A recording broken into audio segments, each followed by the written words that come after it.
loolu moo ñu permettre ñu continuer suñu waxtaan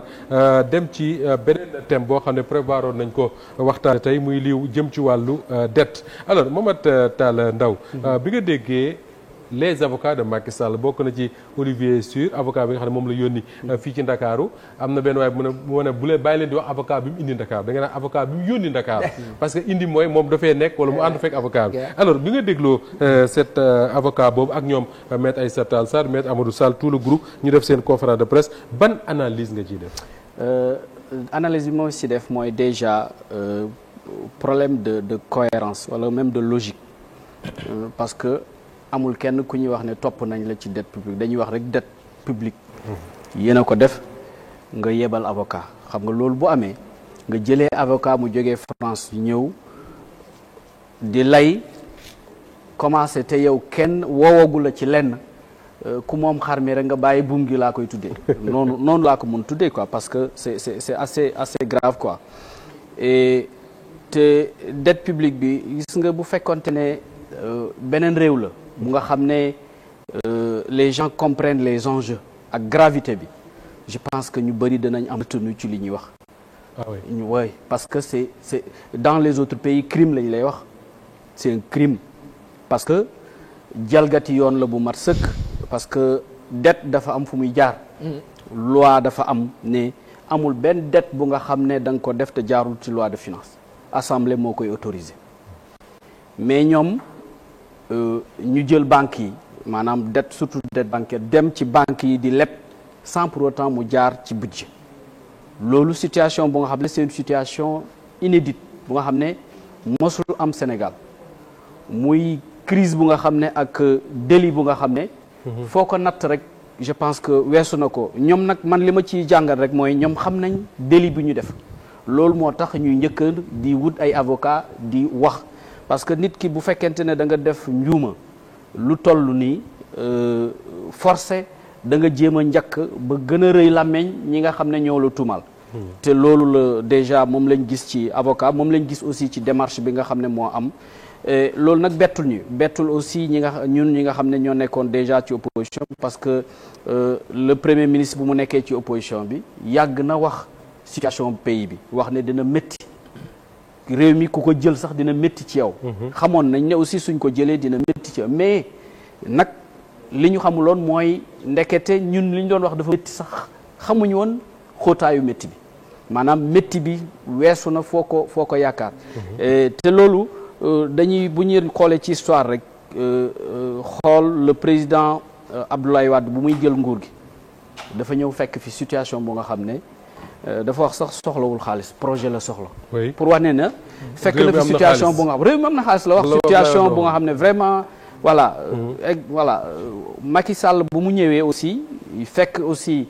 Abdoulaye Wade li mu fi bàyyi da yeggul sax 3000 milliards situation favorable bu nga xam ne mën na ko permettre mu liggéey lu muy liggéey maanaam basé wu sur des ressources yi nga xam ne ressources endogènes domestiques réaliser lu mu war a réaliser mais nag dafa am lu nga xam ne moo déclenché la situation je pense que foofu ñu bàyyi ci xel à partir de 2019 Macky Sall dafa jël réew mi am lu nga xam ne signal bu mu njëkk a def mooy dafa jël réew mi rek bi muy dem campagne waxul kenn lan la programme xëy rek ñëw ne soxlaatul premier ministre dindi premier ministre maanaam il gouvernait seul argument bu mu jëloon mooy non dafa bëgg voilà am affaire yi gën a gaaw affaire voilà dafa gën a bara fast track ñëpp jàppale ko ci ne fast track parce que man mënuma gis lu nga xam ne ñetti nit ñoo ko war a yenu yow nga yenu kooku yow kenn nga ne da nga bëgg gën a bar ci li ngay liggéey loolu pour wax ne maanaam nax Sénégal yi ak li nga xam ne foofu la jëmee loolu nag dafa créer situation moo xam il était seul ñi nga xam ne ñoom ñoo àndoon ak moom ñuy def lu leen neex amatul kuy contrôler moom itam mu nekk ci ambition bu nga xam ne pour wan Sénégal yi ne il faut mu réaliser parce que boo leen xoolee période boobu nga gis lu bare mu réaliser ko ci ay infrastructure te infrastructure ay bor la bor yu nga xam ne yenn yi xam nañ fu mu jaar yenn yi xamuñ fi nga xam ne foofu lañu jaar te boo xoolee Cour des comptes ci rapport am bi nga xam ne def na ko wane na lu am solo mooy am na données yu nga xam ne soxla woon na ko mënul ci jot loolu benn ñaareel bi mooy am na rapport yu nga xam ne président moom ci boppam président Macky Sall moo ci teg coom moom moo ko waxal boppam. situation boobu nag dafa taxoon pour ñu mën a xam maanaam li nga xam ne moo xew ci réew mi dafa doon jafe ñoom dañ ko doon làq loolu moo tax déjà ñu ne wax dette cachée parce que dañ ko doon nëbb. tey jii nag ñoom bu ñu ñëwee ne nañ leen jox rapport te yéen da ngeen doon bañ rapport am da ngeen doon bañ compte yi leer. loolu moom dafay niru leneen maanaam mën naa ko tuddee sax c'est de la provocation. yaa ngi wax sànq bala may dem si Momar Diong Bocar Diong que ni dette bi bu ñu xamoon fi mu tollu dëgg dinañ ci wax ak plus de décence ak plus de retenue su ma lay dégg dafa mel ne c'est plus grave que li ñu imaginer ñun ñëpp. gis nga la dette. oui c'est juste la benn partie visible de l'iceberg maanaam tey gis nga situation sur le plan budgétaire. Sur le foncier, dans les infrastructures universitaires, oui. Infrastructures sanitaires, partout dans tous les secteurs, le plan de l'agenda national de transformation, boo gisee ñu utiliser la phase de redressement. tànnuñu ko parce que tout simplement dañ ko xalaat nii rek mais c'est basé sur un diagnostic maanaam xam réew mi fi nga xam ne foofu la nekk. Le premier ministre wax ne réew mi ngi nekk ci 4e sous-sol. maanaam dans tous les secteurs dafa doon désordre bu nga xam ne loolu moo indi le choix du concept de redresser le pays d'abord. Parce que situation bi nga xam ne moom la ñu hérité dafay nécessiter maanaam ñu jooyanti li nga xam ne lépp dafa tëddoon lépp dafa nërmeelu. loolu nag doonul ci finance publique kese mais ci wàllu suuf si parce que le président de la République boo xoolee.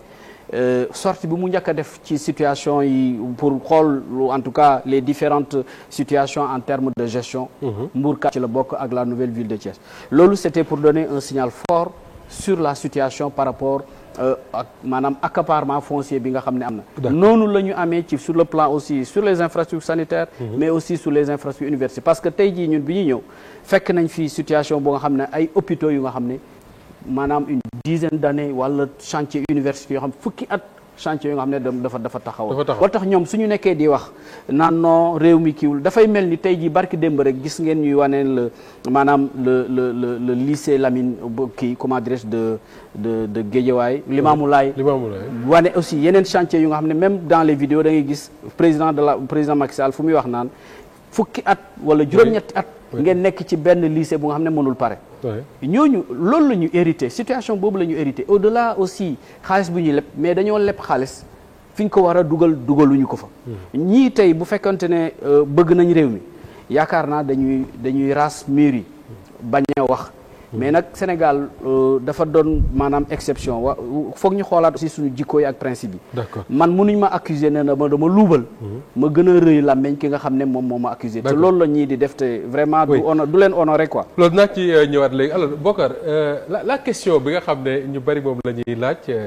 Pape Malick c'est sûr il est rentré chez lui Bocar.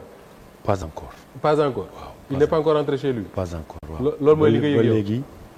on est dans le doute amaguñu certitude. d'accord en tout cas de toute façon fii ñu fiy jógee moom incha allah on fera tout pour que lu ci am ngeen xam ko. Bocar mi ngi fi il fait partie de la même cellule que Pape Malick Pape Moussa également mi ngi fi Abdoulaye va vérifier avec son téléphone on verra ce qui va se passer d'ici là. J'ai vu plusieurs sites d'information. yu wax ne ñibbi na. Ce sont des sites crédibles. D'accord. Sur le plan informationnel. D'accord. Alors mobiliser des avocats Bocar Diong pour venir à Dakar wax ci dette alors que jusqu'ici man loolu mooy sama question loolu moo jaaxal yu bari il y a pas un seul acte ou bien une seule action boo xam ne les autorités actuelles posé nañ ko en matière contre Macky Sall en tout cas ci wàllu justice. convoqué wuñ ko accusé wuñ ko procureur waxul da koy woo kenn waxul dañuy saisir je ne sais pas voter une mise en accusation pour le moment il y a rien et pourtant des avocats sont venus à Dakar un avocat est venu à Dakar ak seen avocats yi nga xam ne ñoo fi nekk pour défendre Macky Sall pourquoi. waaw effectivement wax nga lu am solo constat boo xamante ne ku xam président Macky Sall ak véritablement taxawaay bi mu taxaw à travers le monde. Véritablement tey bu defutoon lii dina poser beaucoup de problèmes parce que le président d'abord c'est quelqu'un bu nga xamante ni c'est un homme d'honneur te réputation ñu bëgg a salir ci li nga xamante ni dafa mel ni comme ay léeb ak léppoon. Parce que quand le président dit que une dette publique ne peut pas être cachée. Oui. kooku Parce que véritablement ça veut dire que il y a un problème. te il est dans son devoir, il est dans son rôle. dafa yore Sénégal 12 ans mu am lu garaaw parce que dafa am rapport bu fi am. ci wàllu transparence mu ngi koy wax léegi le secrétaire d'État mu ngi koy wax. c'est à l'actif du président Macky Sall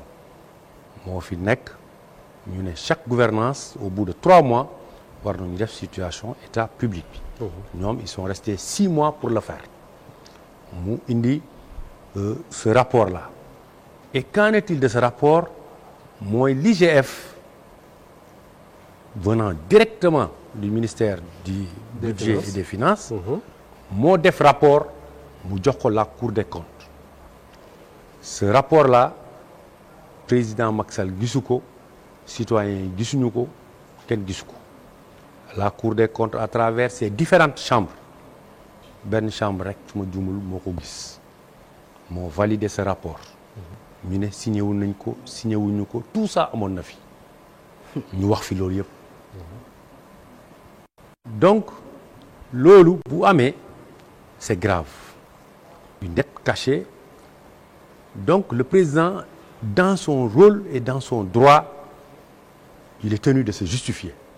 loolu moo tax mu commettre des avocats pour se justifier que ñu chercher la vérité il ne se justifie pas moom il est blanc comme neige te ñun tamit on est très confiant parce que s'agissant de cette dette bi ñuy brandir le président am na dette bi nga xamante ni moom la defee toutes ces réalisations là moom de Kaffrine de Kouman ils doivent rendre grâce à Dieu féliciter le président pour cet hôpital de dernière génération bi nga xam ne moom la def foofu ak Kaffrine waxuma nag d'autres réalisations yi nga xamante ni je félicite le maire Abdoulaye Sow qui par son intelligence fexe na ba ñu régler loolu au moins te je souhaite vivement que yow tamit peut-être dans ton bilan un jour nga mën a bomber le torse pour dire que sous notre régime nous avons fait ça à Kaffrine parce que loolu la ñuy xaar aussi te ñun loolu la ñu xam donc président bu ñu ko indexé par rapport à ça mu jël des avocats parce que ça nous a fait mal et ça l'a affecté hein le président a été très affecté te ñun tamit nous avons été très affectés par tout ça parce que pour un pouvoir bi nga xam ne dafa prévaloir d'un bilan bu nga xam ne inattaquable parce que jusque là ils auront beau dire leen dégg mukk ñu song le bilan du président Macky Sall au contraire li nga xam ne démb ñoom ñoo ko xalaboon ils sont venus tey comme de petits enfants yu gis des jours émerveillés et étonnés par le terre par toutes ces réalisations di ko saluer et ça comprend mais pourquoi ça se comprend pourquoi des avocats est-ce que pour leeral rek la ne dette bi caché wul wala boog dette bi amul pourquoi ñi nga xam ne ñoo fi nekkoon di gérer les finances publiques bi fi Macky Sall nekkee woon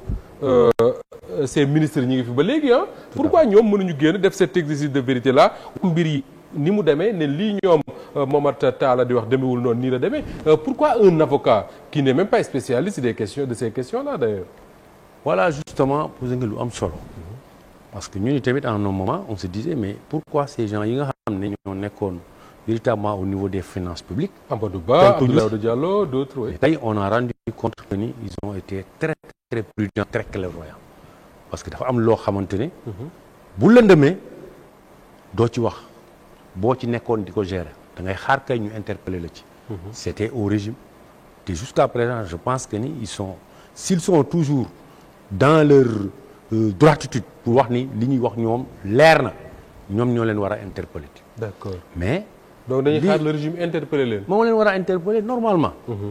ñoom ñoo yoroon ñoo falsifié am na fi ay dettes yu ñu caché donc nañu ko ñëw leeral mais au contraire on a vu un régime bi nga xamante ni kenn xamul c'est de l'amateurisme kenn xamul lan la mu am l'audace de prendre un cabinet privé pour auditer les fonds publics d'un État et ça c'est de la légèreté l'avocat bi wax na ko les gens sérieux xam nañu ne un cabinet privé de surcroît sans appel d'offres mënuñu ko jox lu toll ni audit des finances publiques d'un État tel que le Sénégal laissant en rade des fonctionnaires yi nga xamante ne très compétents yoo xam ne ils auraient dû au moins avoir la latitude li avocat yi def. ñu taxaw devant tous les Sénégalais le président Macky Sall lii la ñu def dette cachée fii la ñu dugal lii fii la ñu dugal lee. On a vu nag par bribes d'information à travers la presse que ñu génnee de petites bribes d'information woy la dette parapublique 40% fii la demoon Sénélec la demoon lii fii la demoon lii fële la demoon. Donc ñu gis ne jusque là c'est des gens qui s'amusent avec li nga xam ne nag le président mënu ko nangu. donc moo tax mu entaché mu jël des avocats ñu ñëw fii mu ne leen kat le président de la Cour des comptes na certifier ce pré-rapport bi nga xamante ni ñoom la ñu def que l'IGF le ministre en fait du budget et des finances que effectivement na ko jox rapportu IGF te jusque là ils sont entre des entourloups nanguwuñu réagir cela fait 15 jours loolu moo tax Momath Talla Ndao l'avocat maître Olivier Sur di wax ne en réalité cette affaire-là n'est pas une affaire de dette cachée mais une affaire de rapport caché yan rapport ngeen nëbb yu ngeen nanguwul wax sénégalais yi ak ñoom Bokar Diome amul gis ngeen rapport parce que rapport Cour des comptes je pense que même ñi nekk ci marché yi jot nañ ko c'est un rapport bu nga xam ne c'est pas voilà ñëpp jot nañ ci rapport Cour des comptes ñoom ñii jot nañ rapport Cour des comptes xam nañ ko mais c'est que bu ñu nekkee sur un sujet sérieux sur un problème assez sérieux mu leer na yow dañ la épingler nga wut benn sortie maanaam échappatoire wala stratégie de communication wut avocat wala di gën a bari wax ñi nga xam ne tey jii ñoom ñoo la war a topp loolu mënuñ ko méngaleeg lu dul maanaam une stratégie politique te loolu je pense que il faudrait que Sénégalais yi xam ñun ñëpp ñu mesurer la gravité de la situation comme ni ma ko waxee léegi la situation est extrêmement grave gravité boobu bu fekkoon beneen pays la boo xam ne les citoyens sont conscients des enjeux tey jii ñun ñëpp ñooy taxaw wax yenn ay yet wax ak ñoom ne ñu rendre ñu compte parce que du yoon c'est historique et loolu nag je pense que dans la communication foofu la ñu war a dem ñu xam ne li ñuy wax doonul ay maanaam mbir yu ndaw dafa doon lu nga xam ne pour la première fois dans l'histoire du Sénégal ñu wax plus de 4000 milliards lépp nañ ko te jaareeluñ ko fi ñu ko war a jaare gisuñu ko jaareeluñ ko ci budget jaareeluñ ko aussi ci loi de finances loolu c'est un problème donc communication bi bu ñuy communiquer il faut aussi ñu leeral nit ñi ne réew mi dafa am charte yu nga xam ne moo képp ku nga xam ne dañu la dénk yi nga xam ne mooy ay ndomba tànk booy liggéey dafa am charte yu nga xam ne ñoo la tënk ñoom nag bi nga xam ne ñoom lañ yoree bi ñu yoree régime bi man dama gëm ne ñoom lépp lu nga xam ne loi la ak charte la seen yoon nekku leen